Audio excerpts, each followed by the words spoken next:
충북에서 구제역이 확산하면서 한우 농가가 많은 전남에도 비상이 걸렸습니다. 5.18 민주화운동 기념일을 하루 앞두고 문재인 전 대통령이 국립 5.18 민주묘지를 참배했습니다. 불법 오토바이 운행이 늘고 각종 사건 사고가 잇따르자 2년 전 대불산단 치안협의체가 만들어졌습니다. 하지만 불법 운행은 개선되지 않고 있습니다. 보행자 중심의 도로가 지역경제 활성화와 대중교통 이용객 증가로 이어질 수 있지만 풀어야 할 과제도 많습니다. 여러분 안녕하십니까? 목포 MBC 뉴스데스크입니다. 충북 청주와 증평 등에서 구제역이 잇따라 발생하고 있습니다. 국내에서 구제역이 발생하는 것은 4년 4개월 만인데요. 소와 돼지 등 우제류 농가가 전국에서 네 번째로 많은 전남에서도 비상이 걸렸습니다. 김진선 기자입니다. 소 400마리를 키우고 있는 지역 축협의 한 생축장. 충북에서 들려온 구제역 소식에 농장 출입은 통제됐고 방역은 강화됐습니다. 지역 농가들도 불안감에 소독 강화를 요청하면서 9대의 방역 차량이 쉴 새 없이 농가 인근 도로변과 농장 출입구 등을 소독하고 있습니다. 전국 지역에서 유일하게 청정 지역을 유지해온 우리 지역이지만 이번 구제역으로 인하여 우리 지역 축산 농가들께서 바짝 긴장하고 있는 상황입니다. 소와 돼지, 염소 등 발굽이 둘로 갈라진 우제류 가축에 생기는 전염병인 구제역. 국내에서는 지난 2019년 이후 4년여 만에 발생입니다. 2000년 이후 전국에서 430여 건의 구제역이 발생하는 동안 청정 지역을 유지해왔던 전남. 2만여 농가에서 소와 돼지 등 212만여 마리를 사육 중으로 전국에서 네 번째로 규모가 큽니다. 전라남도는 구제역은 공기로도 전파될 정도로 전염성이 강하다며 유입 차단을 위한 긴급 일제 접종에 나섰습니다. 백신 접종을 100% 철저하게 해야 되고요. 또 이제 농가에서 스스로 할 수 있는 것을 또 철저하게 방역수칙 지켜야 되는데 지난 일주일 사이 충북에서 발생한 구제역은 모두 10건. 대부분 백신 접종이 미흡했던 것이 원인으로 파악되고 있습니다. 전라남도는 소규모 농장에는 전문 인력을 투입해 접종을 지원하는 한편 백신 접종이 미흡한 농장에는 과태료 처분과 함께 보강 접종 등 특별 관리에 들어가기로 했습니다. MBC 뉴스 김진선입니다. 문재인 전 대통령이 퇴임 후 처음으로 국립 5.18 민주묘지를 참배했습니다. 문 전 대통령은 오늘 오전 부인 김정숙 여사와 함께 광주 북구 운정동 국립묘지를 참배한 데 이어 망월동 구묘역을 찾아 이한열 열사 등의 묘소를 차례로 참배했습니다. 문 전 대통령은 오늘날 우리가 이만큼 누리는 것은 5.18 민주항쟁의 헌신과 희생 덕분이라며 대한민국 민주주의의 뿌리가 된 5.18 정신은 민주주의가 흔들리면 다시 생각하게 된다고 말했습니다. 목포 신항에 보관 중이던 세월호 유류품 9천여 점 가운데 일부가 보존 처리를 위해 반출됐습니다. 해양수산부와 4.16재단, 세월호 참사 유가족들은 목포 신항에서 교복 등 희생자 유류품 9천여 점 가운데 오늘 165점을 선별해 전문 업체에 보존 처리를 맡겼습니다. 보존 처리된 유류품들은 향후 안산과 목포에 만들어질 생명안전공원 등에 전시될 예정이며 남은 유류품들도 보존 작업을 이어나갈 예정입니다. 영암 대불산단 불법 오토바이 운행 실태는 어제 오늘의 이야기가 아닙니다. 불법 오토바이 운행이 늘고 각종 사건 사고가 잇따르자 지자체와 경찰은 2년 전 대불산단 치안협의체를 만들었습니다. 자전거 도로를 신설하고 자전거 200대를 기증하기도 했는데요. 이렇게 하면 불법 오토바이가 사라질 것이라고 생각했을까요? 안준호 기자입니다. 지난 2021년 9월 대불산단에서 자전거를 타고 가던 외국인 2명이 차에 치여 숨졌습니다. 교통사고가 빈번하게 발생하는 것뿐만 아니라 불법 오토바이 운행도 많아 대불산단은 무법지대라는 악명까지 들어야 했습니다. 처음에 와서 오토바이를 등록 안 했고 자국민끼리 거리 하다 보니까 좀 고차가 되지 않았나. 그러자 경찰과 지자체가 나서서 치안협의체를 구성했습니다. 근로자 출퇴근 안전 확보를 위해 내놓은 대책은 자전거 도로 신설, 차량 이용객 불안감 해소와 외국인 무등록 오토바이 운행을 감소시키겠다는 계획이었습니다. 지난해 말 완공된 자전거 도로는 3개 구간에 6.2km. 대불산단 내 자전거 도로 개설 공사에는 20억 원이 투입됐습니다. 하지만 자전거 도로를 이용하는 노동자는 찾아보기 힘듭니다. 출퇴근을 할 때 자전거를 타고 도로로 다니거나 번호판 없는 오토바이를 대부분 이용하고 있습니다. 중간중간에 끊겨요. 이렇게 가고 있다 보면은 또 자전거 도로가 사라져버리고 길도 안 좋아요. 울퉁불퉁하고. 출근 퇴근할 때면 오토바이 2대요. 먼 거리는 아니야. 오토바이 타면 한 5분 10분. 대불산단 내 외국인 노동자는 4천 명이 넘을 것으로 추산됩니다. 그런데 자전거 이용률을 높인다며 지난해 7월 외국인 노동자들에게 기증한 자전거는 200대. 지금까지 단 한 차례뿐이었습니다. 저희는 이렇게 협조만 해주고 예산 지원, 필요한 예산 지원도 해주고 그런 부분을 해주고 있었거든요.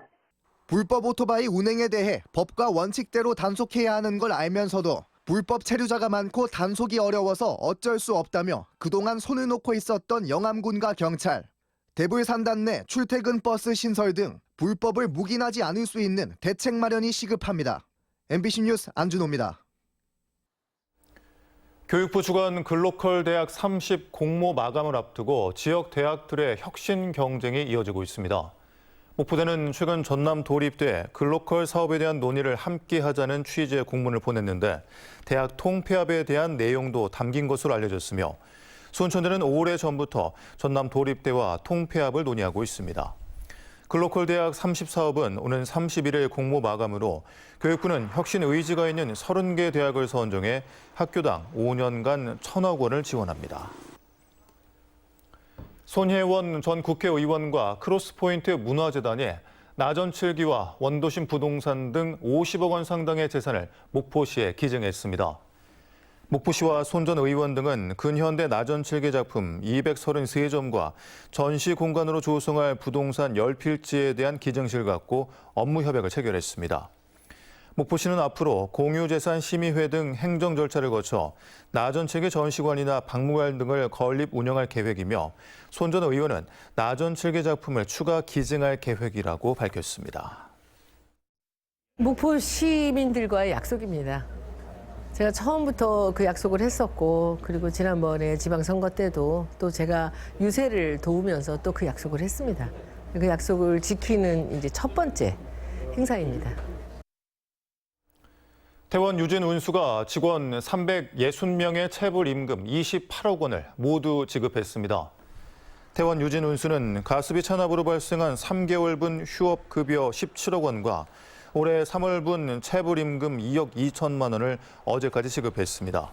또 2022년도 임금 인상분 8억 8천만 원도 오늘 오후 지급을 완료하면서 태원 유진 노동자들의 체불 임금이 완전히 해소됐습니다. 걷기 좋은 도시 목포를 생각해보는 기획뉴스입니다.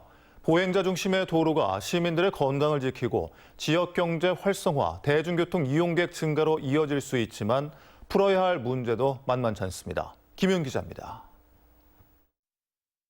목포시에서 유일하게 보행환경 개선지구로 지정된 근대 역사 문화의 거리입니다. 지난해까지 전선 지정화와 보행환경 개선 등으로 110억 원이 투입됐습니다. 거리는 말끔해졌고 보도가 차도와 분리됐으며 전선이 사라지고 가로등과 CCTV가 설치돼 안전도를 높였습니다. 시민들과 관광객들은 보행환경 개선 사업으로 거리가 말끔해지고 쾌적해졌다며 반기고 있습니다. 하지만 일방 통행이 실시되면서 매출이 하락하고 있다며 문제를 제기하는 일부 상인들도 있습니다.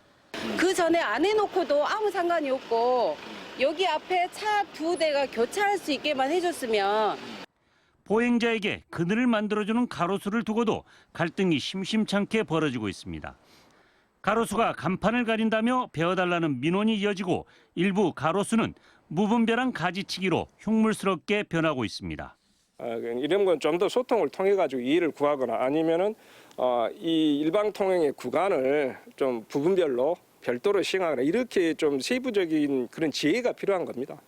걷기 좋은 도시 목포 만들기, 보행자 중심의 도로 환경을 조성하는 과정에서 발생할 수 있는 시민들의 불만과 갈등을 지속적으로 관리하고 이해를 구하기 위한 목포시의 세심한 정책적 배려가 필요해 보입니다. MBC 뉴스 김윤입니다. 국립목포대학교 지역산업연구소가 오늘 목포 샹그리아 비치 호텔에서 무안국제공항 활성화를 위한 전문가 토론회를 개최했습니다. 이 자리에서 참석자들은 무안공항은 공항 수요의 선택지로서 인정받지 못하고 있다며 수요자 중심의 활성화 대책 마련을 강조했으며 군공항 이전 문제와 관련해서는 이전 지역에 대한 지원책을 냉정하게 평가해 봐야 한다는 의견 등이 제시됐습니다. 박지원 전 국정원장의 지방 소멸시대 지역 대학의 운명은 결국 정치에 달려 있다며 중앙과 지방정부 지원이 절실하다고 강조했습니다. 박 전 원장은 오늘 목포대학교에서 지방 소멸시대 지역과 대학을 주제로 한 특강에서 이같이 말하고 윤석열 정부 1년에 대해 민생 경제와 민주주의, 외교, 안보 등에서 총체적 위기라고 평가하기도 했습니다. 세월호 잊지 않기 목포지역 공동실천회의가 개최한 제2회 4.16 생명과 안전 전남 청소년 작품 공모전 시상식이 전남교육청에서 열렸습니다. 출품작 943점 가운데 초등학교 저학년부 김주율 학생의 바다 친구들이 구한 세월호와 고등부 이승빈 학생의 떠나간 아이와의 추억 등이 기억상을 받았습니다. 대구 MBC 취재를 거부하고 있는 홍준표 대구시장에 대해 전국 MBC 기자회가 취재 거부 중단을 촉구했습니다. MBC 기자회는 성명을 통해 언론 중재위를 거치거나 반박 자료를 내는 과정을 생략한 채 공무원들을 동원해 기자들을 고소하기까지 했다며 본인의 감정을 부적절한 방식으로 풀고 있다고 지적했습니다. 또 홍 시장이 SNS를 통해 대구 MBC를 별로 영향력이 없는 방송이라고 지칭한 데 대해 지역 방송을 조롱하고 비하하는 말이라고 규탄했습니다. 국내 첫 해양치유센터인 완도군 해양치유센터가 시범 운영에 들어간 가운데 오는 9월 모든 시설 개장을 앞두고 마무리 공사가 진행되고 있습니다.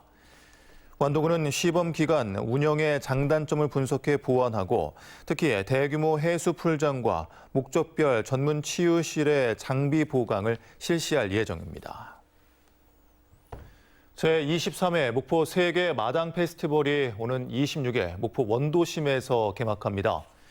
축제는 독일과 스페인 등 국내외 40여 개 팀이 초청돼 다양한 공연 예술 프로그램을 선보일 예정이며 올해는 4년 만에 목포 원도심 차 안 다니는 거리에서 행사가 열리고 축제 일정도 여름철에서 5월 봄 축제로 변경됐습니다. 목포 세계 마당 페스티벌은 5월 26일부터 28일까지 사흘 동안 열립니다. 제20회 한센인의 날 기념 행사가 국립소록도병원 복합문화센터에서 열렸습니다. 이번 행사에서는 유공자 22명이 정부 포상을 받았으며 코로나19로 휴관했던 소록도 한센병 박물관이 임시 개관했습니다. 한국한센총연합회는 국립소록도병원 개원일인 5월 17일을 한센인의 날로 지정해 지난 2004년부터 기념하고 있습니다.